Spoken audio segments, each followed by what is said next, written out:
설교 준비하면 어떤 모습이 떠오르시나요? 아마 기도하고 성경 본문을 깊이 파고드는 그런 모습일 텐데요. 그런데 과연 그게 전부일까요? 사실 효과적인 설교 준비는요, 수많은 경험을 통해 다듬어지는 하나의 기술에 가깝습니다. 오늘 바로 그 기술의 비밀을 함께 파헤쳐 보려고 합니다. H.B. 찰스 주니어와 브라이언 차펠, 그리고 레이 올틀랜드의 대화를 통해 유익한 설교 준비 방법들에 대해 배우기 위해 오신 여러분을 환영합니다. 네, 이 세 명의 베테랑 설교자들이 나눈 지혜 속에서요, 우리의 설교 준비를 한 차원 높여줄 아주 귀한 통찰들을 발견하게 될 겁니다. 자, 그럼 이 질문으로 한번 시작해 볼까요? 기도와 본문 연구. 이 두 가지는 너무나 당연한 기본이잖아요.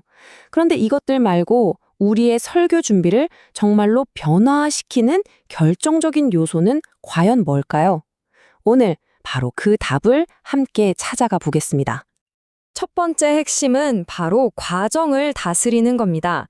설교 준비라는 이 긴 여정을 어떻게 항해할 것인가? 바로 그 문제죠. 여기서 가장 중요한 두 가지, 바로 시간 관리와 생각의 명료함입니다. A.B. 찰스 주니어 목사님이 시간 관리의 중요성을 아주 강조하는데요. 우리 보통 주 후반에 모든 준비를 막 몰아서 하잖아요. 그런데 그는 한 주 내내 꾸준히 준비하는 방식을 제안합니다. 이렇게 하면요, 예상치 못한 일이 터져도 계획이 틀어지지 않고 무엇보다 본문을 깊이 묵상하고 내 것으로 만들 충분한 시간을 볼 수 있다는 거죠. 당연히 주일 아침에 그 압박감도 훨씬 줄어들 거고요.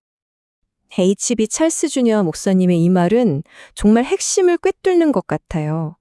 나는 강단에 서기 전에 내 생각을 명료하게 글로 써내기로 결심했다. 이건 단순히 원고를 쓴다는 것, 그 이상의 의미를 가져요. 내가 전하려는 메시지의 본질을 나 자신이 먼저 완벽하게 소화하고 명확하게 정리하는 과정, 바로 그 자체인 거죠. 브라이언 채펠 목사님의 이야기도 아주 흥미로운데요. 그의 준비 방식은 세 단계를 거치면서 진화했어요. 처음에는 모든 걸 글로 써서 그대로 읽었고요. 그 다음엔 좀 더 자유로운 소통을 위해서 개요만 가지고 설교를 해봤다고 합니다. 그런데 문제가 있었어요. 개요만 쓰다 보니까 자기도 모르게 비슷한 말을 반복하고 생각의 깊이가 얕아지는 걸 느낀 거죠. 그래서 그가 찾아낸 해답이 바로 이 둘을 합친 혼합 방식입니다. 일단 전체 원고를 쓰면서 생각을 아주 명료하게 다듬고 그 다음에 이걸 개요로 요약해서 강단에서는 자유롭게 소통하는 거죠. 그야말로 두 마리 토끼를 다 잡는 방법이에요. 자, 이제 외부적인 과정에서 내면의 작업으로 초점을 한번 옮겨보겠습니다. 설교는 다른 사람에게 전하기 전에 반드시 자기 자신에게 먼저 선포되어야 합니다. 다시 말해, 메시지가 메신저를 먼저 변화시켜야 한다는 거죠. 레이 오틀랜드 목사님의 이 말은 정말 정신이 번쩍 들게 만들어요. 그는 막연한 이상주의를 믿지 않는다고, 대신에 나 자신부터 시작하는 현실주의를 받아들인다고 말합니다. 모든 설교 준비는 바로 이 정직한 자기 직면에서 출발해야 한다. 바로 그 뜻이겠죠. 그래서 오틀랜드 목사님은 스스로에게 이 두 가지 날카로운 질문을 던진다고 해요. 첫째, 나는 정말 이 말씀을 믿는가? 그리고 둘째, 이 말씀이 다른 누구보다 먼저 나를 변화시켰는가? 이 질문들 앞에 딱 서는 순간 설교 준비는 단순한 지식 활동을 넘어서서요, 아주 깊은 영적 씨름이 되는 겁니다. 사실 이런 자기 성찰의 원리는 성경에 아주 깊이 뿌리내리고 있는 건데요. 특히 야고보서 1장 22절에서 25절을 보면 말씀을 듣기만 하는 사람이 아니라 거울을 보듯 자신을 비추고 말씀을 행하는 사람이 되라고 하죠. 결국 설교자야말로 이 말씀의 첫 번째 청중이자 실천자가 되어야 하는 셈이에요. 자, 내면의 작업을 거쳤다면 이제 시선을 밖으로 돌려야겠죠? 바로 성도들과 어떻게 연결될 것인지 고민해야 합니다. 왜냐하면 설교는 진공 상태에서 이루어지는 게 아니라 살아있는 공동체를 향한 것이기 때문이죠. 브라이언 채펠 목사님이 제시하는 누구의 문이라는 개념, 이거 정말 흥미롭습니다. 설교 준비의 시작점을 아예 바꿔버리는 건데요.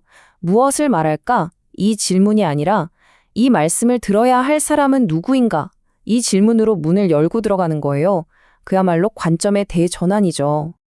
이렇게 누구의 문으로 들어가면요, 설교가 정말 놀랍게 바뀝니다. 어려운 신앙 용어나 현란한 기술 자랑에서 자연스럽게 벗어나게 되죠. 그 대신에 듣는 사람의 삶에 이 말씀이 어떻게 와 닿을까를 계속 고민하게 되니까요. 그러면서 설교는 역설적이게도 훨씬 단순해지지만 그 깊이는 훨씬 더 깊어지는 겁니다. 그렇다면 구체적으로 어떻게 성도들과 연결될 수 있을까요? 레이 올트룬드 목사님은 몇 가지 아주 실질적인 방법들을 제안해요. 매주 성도들이 내는 기도 요청을 꼼꼼히 읽는 것, 그리고 소그룹 모임에 참여해서 그들의 삶의 이야기를 듣는 거죠.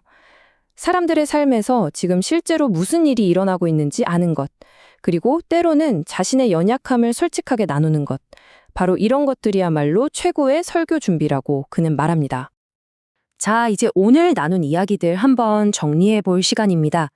꼭 기억해야 할 것은요, 효과적인 설교 준비는 단번에 끝나는 숙제가 아니라 끊임없이 이어지는 여정이라는 점입니다. 오늘 나눈 세 가지 핵심을 기억하시면 좋겠습니다. 바로 과정, 내면, 그리고 성도입니다. 첫째, 책상 위에서의 체계적인 과정. 둘째, 말씀 앞에 선 설교자 자신의 내면.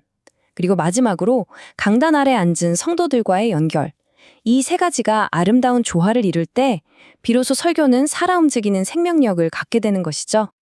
결국 모든 것은 이 한 문장으로 요약될 수 있습니다. 우리가 변화되지 않는다면 다른 사람을 변화시킬 수 없습니다.